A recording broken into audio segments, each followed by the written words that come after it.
जय मसी नमस्कार। विशेष गरेर फेरि पनि तपाईहरुको समक्ष एउटा जानकारीमूलक सामग्री प्रस्तुति लिएर आइरहेको छु।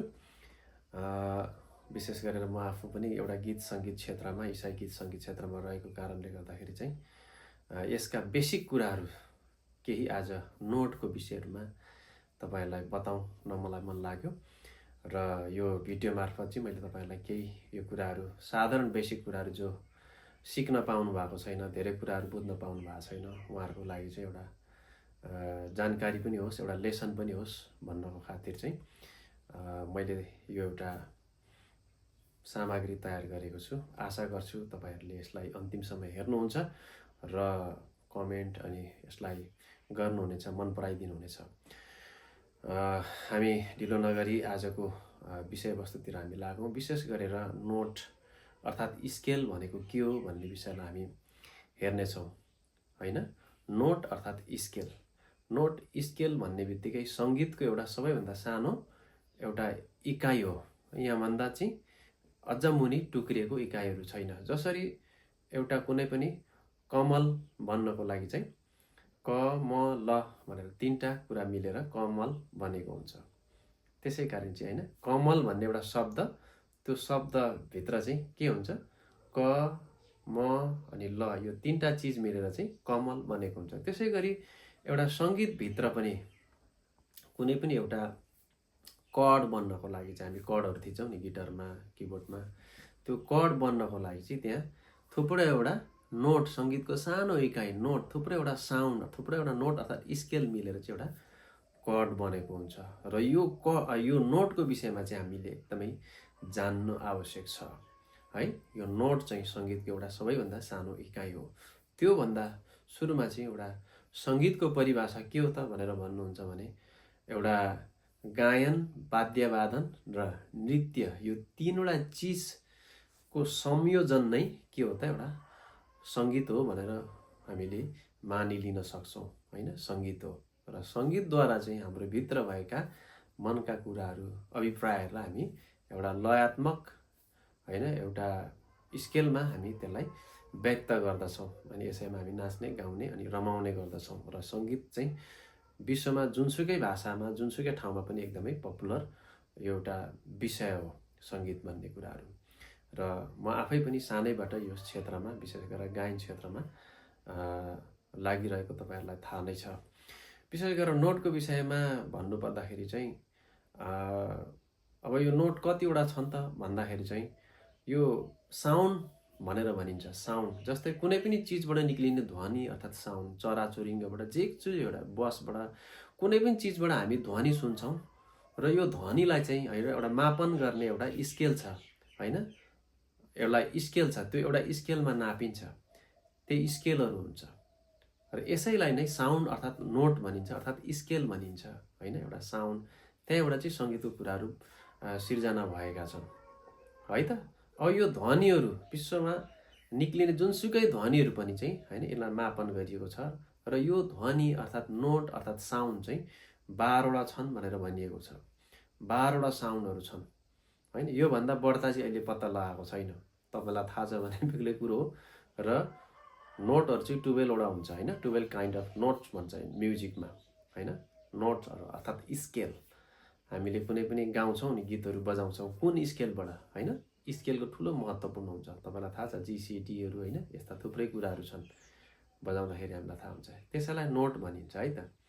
जस्तै कर्ड, त्यहाँ थुप्रै नोटहरु मिलेर एउटा कर्ड बनेको हुन्छ। र यो नोटको विषयमा एकदमै तपाईलाई म जानकारी गराइरहेको छु। र यो साउन्ड अर्थात नोट चाहिँ 12 वटा छन् है त। नोट चाहिँ 12 वटा हुन्छन् अर्थात यो स्केल चाहिँ 12 वटा छ। यही 12 वटा स्केलबाट हामी संगीतहरु सिर्जना हुन्छ, हामी गाउने गर्दछौं।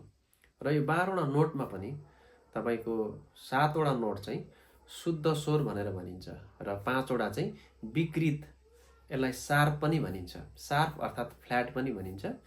यता तलको चाहिँ शुद्ध स्वर भनिन्छ हैन। शुद्ध स्वर भनिन्छ। जस्तै म तपाईलाई बताइदिहाल्छु। सी बाट डी, यो चाहिँ दुईटा सी बाट डाइरेक्ट डी जानु चाहिँ शुद्ध स्वरबाट शुद्ध स्वरमा गयो।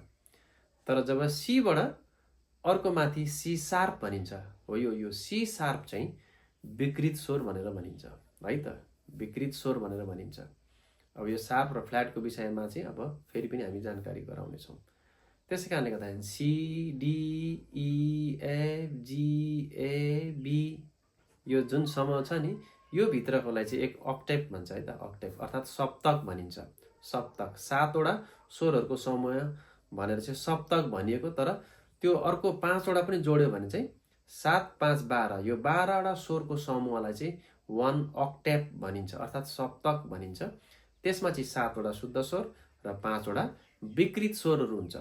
मैले भनिहालेँ अघि, जस्तै C D E F G A B यिनीहरू चाहिँ शुद्ध स्वरहरू हुन्। जस्तै सी शार्प हैन, अब अर्को के अरे डी शार्प हैन, त्यसपछि अब अरू थुप्रै हुन्छ नि, हो ती सबै शार्प जति चाहिँ के हुन् त विकृत स्वरहरू हुन्। आशा गर्छु तपाईलाई केही न केही जानकारीहरू भएको छ र स्पष्ट रूपले बताउँदाखेरि तपाईहरुलाई किबोर्डमा तल सेतो हुन्छ, माथि कालो हुन्छ, तल सेतो हुन्छ नि, यो के होला भनेर भन्नुहुन्छ होला तपाईहरु। तलको चाहिँ शुद्ध स्वरहरुमा पर्छ, माथिको चाहिँ विकृत स्वर शार्पहरु शार्प स्वरमा पर्दछ। अनि किबोर्डको त्यो अक्टेभको 5वटा अक्टेभहरुबाट सुरु हुन्छ किबोर्डमा हैन, ठुलो प्रोफेसनल किबोर्डमा।